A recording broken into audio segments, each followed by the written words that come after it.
and the board of the Matheson Museum for the support they've shown from the very beginning, from the moment that the book was released, even before the book was released. As you know, we knew I don't know, a month or so ago, said, "Oh, we got to launch the book here. We've got to launch the book here, and this is a wonderful venue to do this." Because of the space, because of the support from the Matheson, but also because of this community. And the Matheson's enthusiasm has been over the top, to the point that, and Peggy can tell you this, that I've worried about disappointing them. And, you know, a year and 2 months ago, almost exactly to this day, wasn't it the 19th of March? Whatever you say. Okay, whatever I say. I launched the book here, and some of you were here for that. And my highest hope for the book, and one I kept secret from everybody, was that the New York Times might review the book. And then, of course, I was worried about whether that review would be favorable. And it was not in the Times. New York Times did review the book twice, as a matter of fact. And I was not, at the time, expecting awards, even after positive reviews started appearing. And even after the book started winning widespread recognition. So I never imagined the possibility of a Pulitzer. And I'm still trying to process, where's the book?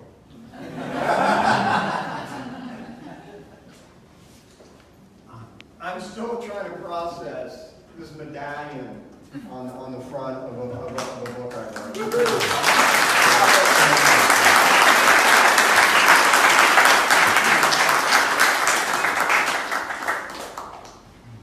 Books, art, architecture, and poetry, they're really the record of humankind. And when they get attention, as this book has gotten, they might help us know more fully who we are as a people, how we might make decisions in living with others, but also living with the earth, and in this case, in the case of this book, with the sea.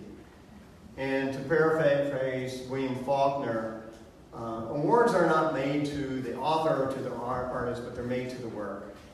And again, in the case of this book, the award is also, and very much so, about the Gulf of Mexico. A history or a biography of the Gulf had not been written before I decided to tackle this sea as a subject. And so I just really happened to come along at a good time, just at the right time to write this biography of a place, of a sea. And how lucky I was to discover the rich history of this place. I grew up on the Gulf of Mexico, and I had this intimate relationship with the Gulf, or still have this intimate relationship with the Gulf of Mexico, so it seemed like an ideal topic, ideal fit for me. But no work is definitive. I really cringe when somebody, a reviewer or somebody else says, so-and-so has written a definitive history of this, or the definitive biography of so-and-so. Someone else can find plenty more about the history of the Gulf to write about, and add to understanding our relationship with the sea, and all seas, for that matter. And the earth generally. But while the Gulf of Mexico is riding on top with acclaim, I want to use that to the Gulf's advantage. I want all of us to use it, to remind us and to remind others where we stand with those things on earth that support human life.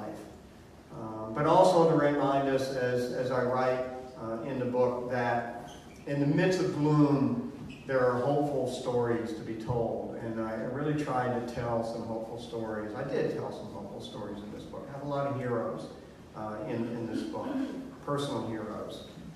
And that's why I love this community of Gainesville. I miss living on the sea, but if I've got to be landlocked somewhere, Gainesville Gainesville's not a bad place. It's home to a plethora of smart, creative, hardworking, dedicated, and selfless people who tell a lot of hopeful stories themselves. And it's a community that inspires, and it supports.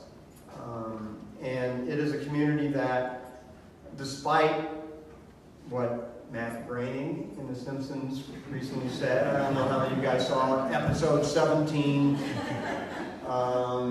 season 29. Maybe it's time for them to quit. But they didn't have very kind words. It cost The Simpsons $19 to fly to Gainesville, $900 to fly out. But despite what the unfortunate things they said about Gainesville, Gainesville really deserves its own prize. I'm grateful to Gainesville and the community and to all of you in this room. And as for the Gulf of Mexico, as I write in the book, we cannot destroy or control the sea. Although we can diminish its gifts, and when we do, we turn away from our providence and we diminish ourselves.